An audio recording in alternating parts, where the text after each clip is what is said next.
Bine v-am găsit, dragii mei din Zodia Gemeni, oriunde v-ați afla.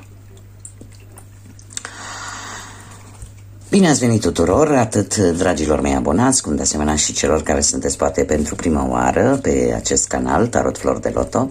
Eu sunt Nina și mă bucur să vă am alături. Înainte de a începe, desigur, trebuie să vă mulțumesc din suflet tuturor celor care lăsați comentarii, care lăsați like-uri, dar mai ales pentru toți cei care, prin prezența voastră la fiecare lectură, îmi aduceți așa o stare de bine și o energie foarte pozitivă. Așa că din suflet vă mulțumesc tuturor. Azi voi face o lectură generală, de data aceasta fără limită de timp, o lectură pe care voi să o puteți viziona oricând doriți sau atunci când apare în viața voastră. Pentru că coincidențele în tarot nu există. Așa că, dragilor, dacă a apărut în viața voastră, înseamnă că are un mesaj important pentru voi. Înainte de a începe, desigur, trebuie să vă spun că sunteți stăpânii propriei voastre vieți. Voi vă construiți propriul viitor, așa că luați acele informații care rezonează cu voi, iar restul lăsați-le să zboare în univers, pentru că sigur sunt pentru alte persoane din Zodia Gemeni. Desigur, puteți completa această lectură și cu vizionarea celorlalte zodii care pot reprezenta pentru voi, poate ascendentul, luna, Venus sau oricare altă planetă din cartea voastră natală. Bun, dragilor, haideți să începem. Am hotărât să folosesc aceste cărți astrologice și haideți să vedem. Îl avem pe Pluton. Afară a început să plouă, e așa de plăcut și așa de liniște și un aer atât de curat după o vară atât de călduroasă și de sufocantă. Avem pe Pluton, casa a patra și încă o carte. Ia să vedem.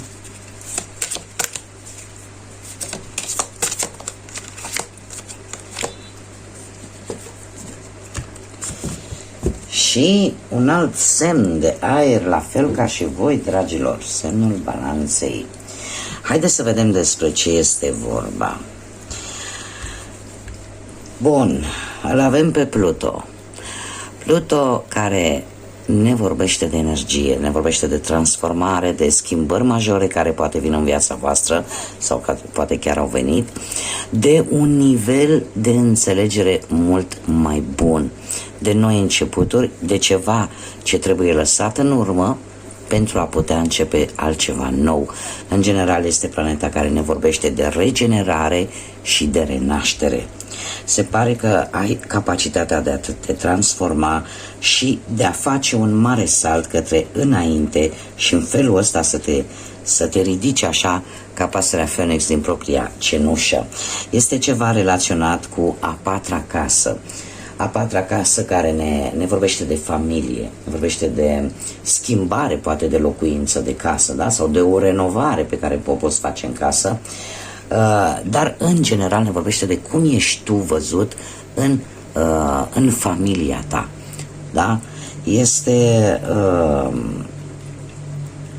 ceva care probabil s-a întâmplat în sânul familiei și care te-a obligat să te transformi, te-a obligat poate să renaști și să-ți dai seama că indiferent cât de jos ai fi putut fi sau indiferent cât de mult te-a durut, te poți ridica și poți merge înainte.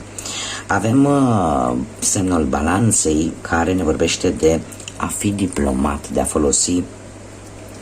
folosi energia într-un mod mult mai diplomat, mult mai amabil și în felul ăsta să găsești acea armonie și acel echilibru, mai ales în relații. Da? Avem semnul Balanței care în general balanța ca și semn zodiacal ne vorbește de acea necesitate de a avea acel echilibru și care cumva unii dintre voi veți acorda mai multă atenție familiei, mai multă atenție poate relației, mai multă armonie. chiar dacă câteodată poate simțiți că atunci când simțiți că pierdeți controlul, e posibil să provocați fără să vreți probabil anumite certuri, dar cumva după cum bine vedem aici, aveți acea putere de a renaște, aveți acea putere poate de a reuși să rezolvați o problemă ori la nivel familiar, ori la nivel relațional, în relații. Haideți să vedem ce mesaj au zânele pentru voi, dragilor din Gemeni.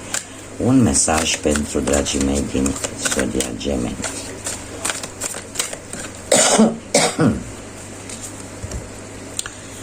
Și avem strălucire, încredere, alură și carismă. Și numărul 39, care prin reducere ne dă un număr 3 și ne vorbește de intuiție, de a-ți da seama de ceva, de a fi mai sociabil, de a avea o creștere, de a da dovadă de spontaneitate și, bineînțeles, se pare că ne vorbește de situația în care, nu știu, ceva implică mai multe persoane. Cumva unii dintre voi poate ați căutat un ajutor, ați căutat o orientare vis-a-vis de o problemă la nivel familiar sau la nivel relațional. Cert este că, după cum bine vedem aici, aveți o carismă aparte, aveți o strălucire, dar în același timp o faceți, cel puțin în acest moment, o faceți cu mai multă amabilitate, cu mai multă parcă nu mai sunteți atât de direcți. Este ceva, aș zice eu, perfect normal pentru zodia voastră. De ce? Pentru că zodia Gemeni, nu, după cum bine știm, este formată din două persoane. Da? Avem, cum ar veni, yin și yang în aceeași farfurie. Și atunci, aceste schimbări ale voastre cumva vă ajută să fiți, așa cum sunteți, cel mai inteligent semn zodiacal din zodiac. Da? Și să găsiți în permanență acea manieră foarte asertivă și foarte inteligentă de a comunica. Bun, dragilor, haideți să continuăm și să vedem ce ne spune și tarotul. Să vedem ce energii, ce sfaturi, ce mesaje vin pentru dragii mei din Gemeni în următoarea perioadă. Nu știu dacă se aude ploaia, dar îmi dă o stare atât de calmă, nu știu, o calmitate pe care sper să vă transmit și vouă. O liniște efectiv, o liniște plăcută. Haideți să vedem, dragilor.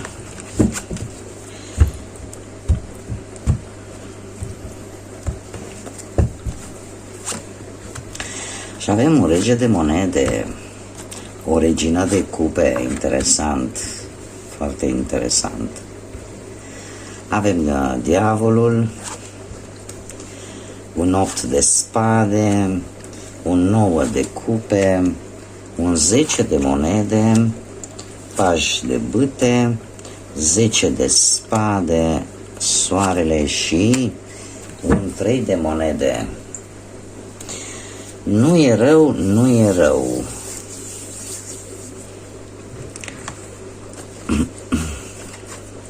Dragilor, sunteți destul de focusați pe a obține ceva la nivel material. Haideți să vedem. Situația actuală, avem un rege de monede.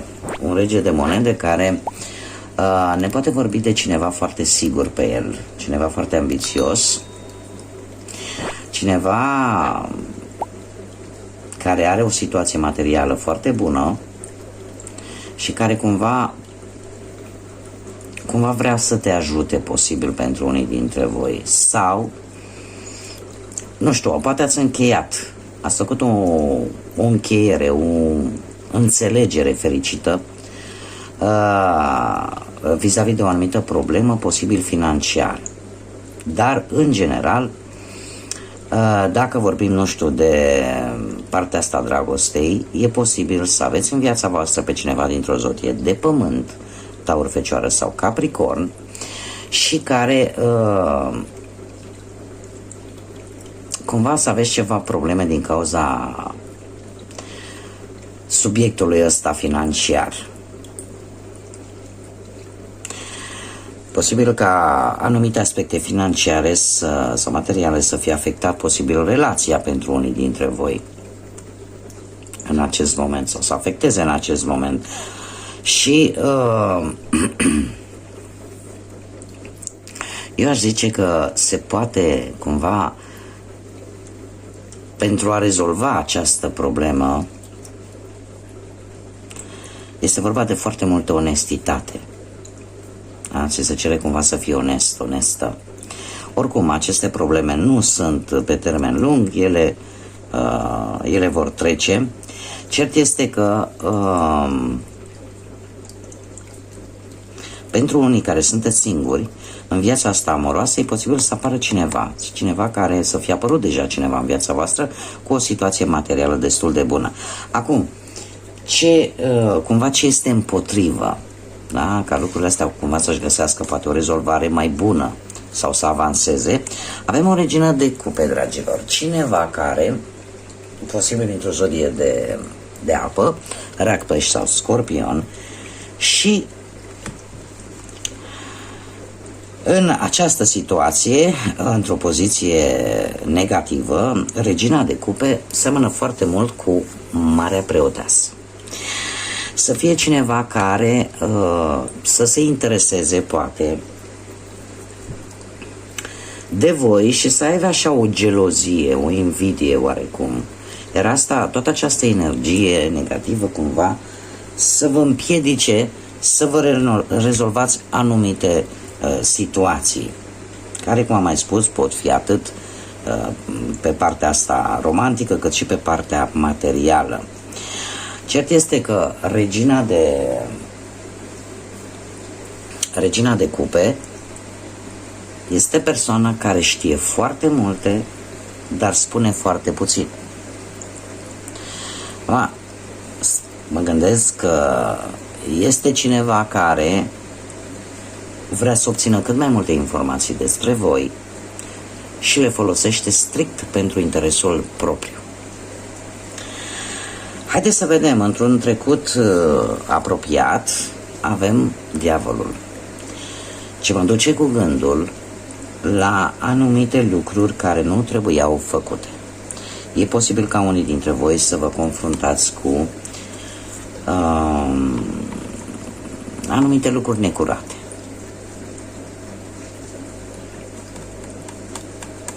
Anumite lucruri necurate, nu știu, cineva să vă vrea răul într-atât încât efectiv să vă trimeată foarte multă energie negativă. Ca anumite lucruri să nu se dea, ca anumite lucruri să nu vă meargă bine. Și eu aș zice că mult poate pe partea asta a banilor, pe partea bănuților. Iar asta nu s-a întâmplat de mult timp, de foarte puțin timp. Ce mai e posibil? Mai e posibil ca această persoană să fie, poate, pentru unii dintre voi chiar și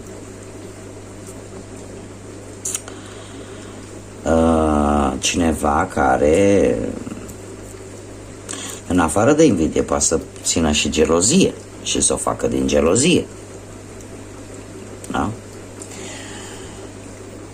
Ce gândești tu vis-a-vis de această situație? Cam cum vezi tu lucrurile? Avem un 10 de monede. Tu gândești că poate o anumită moștenire, ceva legat de bani, trebuie să ajungă la tine. O aștepți să vină cât de curând. Pentru că această, poate nu neapărat o moștenire, nu știu, poate un bun de valoare și care are ceva legătură cu familia, ceva care e cumva în familie, dar familia mare, nu neapărat familia restrânsă. Cert este că tu îl aștepți și, cum bine am văzut, te gândești că dacă acest lucru ajunge la tine o lungă perioadă de timp, nu vei mai avea probleme din punctul ăsta de vedere financiar. Poate te gândești să te muți, să schimbi locul. Și în felul ăsta să apară anumite îmbunătățiri, poate în viața ta materială, în viața ta de familie, în general. Poate alții dintre voi vă gândiți că relația voastră este solidă și chiar dacă există și interese materiale, lucrurile vor merge în direcția pe care voi vă doriți. Cum cei care sunteți singuri, mai ales pe partea asta amoroasă, vă gândiți poate că veți găsi pe cineva care să aibă o situație financiară bună. Ce este ascuns sau ce nu știi? Avem un 9 de cupe. Păi nu știi că va veni stabilitate, va veni un progres, dar va fi o realizare pur la nivel personal. Va veni un rezultat pozitiv în urma unei munci depuse, în urma a ceva ce tu te-ai străduit, ai depus un efort. Poate că vei reuși într-un final să extinzi afacerea dacă ai propria afacere sau să obții poate o avansare sau să ai așa o posibilă lovitură de noroc, da? Și în felul ăsta să reușești să îndepărtezi toate problemele pe care le-ai putea avea relaționate cu bănuți. Este o lectură care se axează foarte mult pe partea asta a banilor. E așa o încrengătură între bani și dragoste. E energia pe care eu o primesc de la aceste cărți, de la această lectură. Ceea ce tu nu știi și este ascuns e că există pe partea asta a dragostei sentimente, există o comunicare și există posibilitatea să faceți anumite planuri în comun, poate cu perechea voastră. Iar cei singuri aș spune că ceea ce voi nu știți este că în următoarea perioadă ar fi bine să socializați mai mult și în felul ăsta să puteți cunoaște oameni noi, persoane noi. Bun, mergem mai departe și în viitorul apropiat avem un 8 de spade. Un 8 de spade care ne vorbește de rațiune, ne vorbește de logică, ne vorbește de luarea unor decizii, dar în același timp ne vorbește de faptul că la un moment dat veți simți, voi vă veți simți din punct de vedere mental ca și cum ați fi prinși, ca și cum ați fi blocați. Poate datorită unei situații în care tu tot aștepți că se va schimba ceva și ce să vezi nu se știe cât timp, dacă se va schimba ceva sau cât timp va dura această schimbare. Optul de spade ne vorbește foarte mult de atracție universală și de un autoblocaj în care practic te învârți într-un cerc negativ. Da? Dacă vorbim de o relație, se pare că va trebui să reevaluezi această relație. Să nu existe, într-o relație n-ar trebui să existe teamă, n-ar trebui să existe frică, iar dacă ea există, asta te va bloca.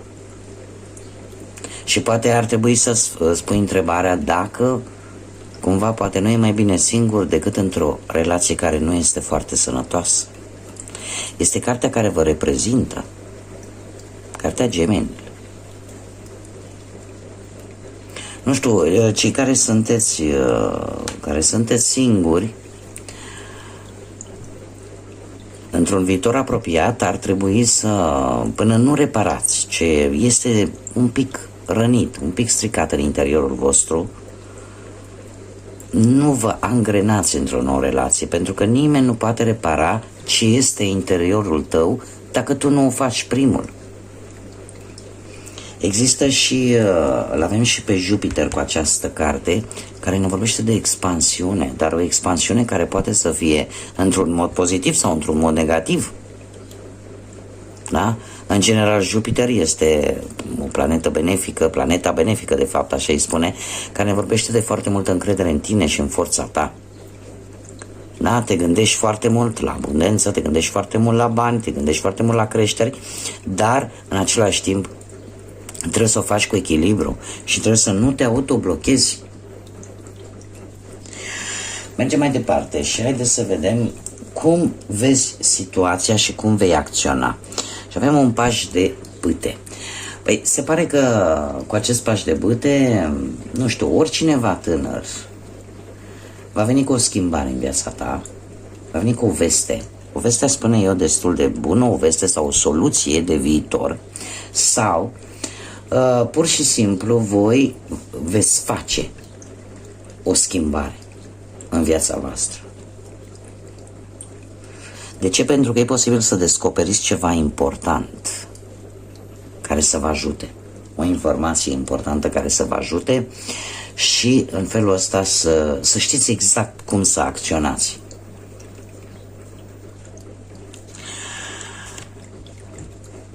Mergem mai departe.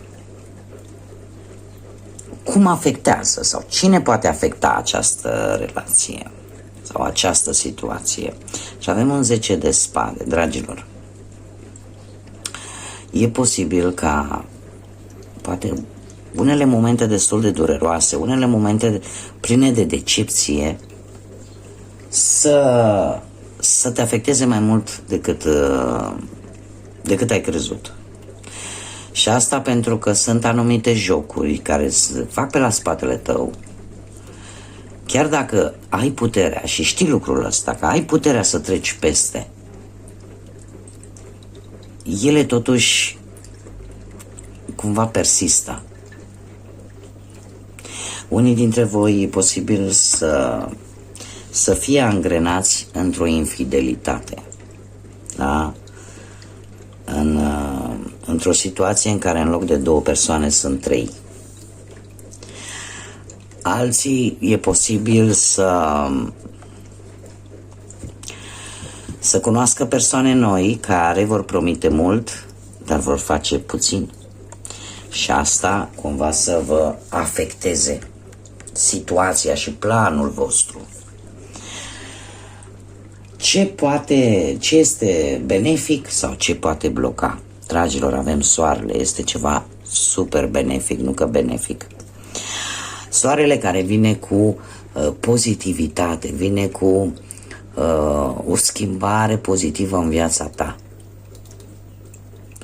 Lucrurile vor lua, nu știu, un rezultat care pentru tine va fi foarte pozitiv, va fi foarte benefic. Iar asta, indiferent de ce aspect al vieții vorbim, iar asta, ca și rezultat final, cel puțin la această lectură, vine cu un 3 de monede. Este o concretizare a unei idei, a unui proiect în care te vor ajuta mai multe persoane. Vei obține ceva important, ceva pozitiv cu ajutorul altor persoane. Nu știu, poate să fie la locul de muncă, poate să primești poate o recompensă pe care tu o aștepți în bani sau într-un final, cumva, dacă vorbim de viața amoroasă, perechea ta te va aprecia pentru tot ceea ce tu faci vis-a-vis de perechea ta și vis-a-vis de relația voastră. Da? Iar cei care sunteți care sunteți singurei, sunt mari șanse, așa cum bine am văzut, să apară cineva în viața voastră, posibil la locul de muncă. Haideți să vedem care este mesajul Universului pentru voi. Niciodată nu este târziu să o iei de la capăt. Tu ai încredere în magia noilor începuturi. Ele te așteaptă. Fii atent la ele și apreciază tot ceea ce ai în acest moment. Așa că relaxează-te și ai încredere. Acum, sinceră să fiu, voi, dragilor, sunteți foarte flexibili. Sunteți, cum am mai spus, cel mai inteligent semn zodiacal și în general, în viața voastră de zi cu zi nu prea vă implicați așa prea mult emoțional. Da? Sunteți foarte schimbători din fire și în permanență sunteți în căutare de informații noi, de, cum să spun eu, vă schimbați poate opiniile cu mai mare ușurință față de cum o fac alte zodii și, în general, sunteți curioși din fire, sunteți curioși și de-a lungul vieții voastre aveți parte de, poate de mai multe începuturi decât v-ați putea imagina. Oricum, eu vă mulțumesc pentru atenție și dorindu-vă să aveți într-un viitor apropiat tot ceea ce vă doriți, tot ceea ce vă planificați și să fiți înconjurați așa de multă energie pozitivă. Până data viitoare când ne vom revedea, să fiți iubiți, dragilor!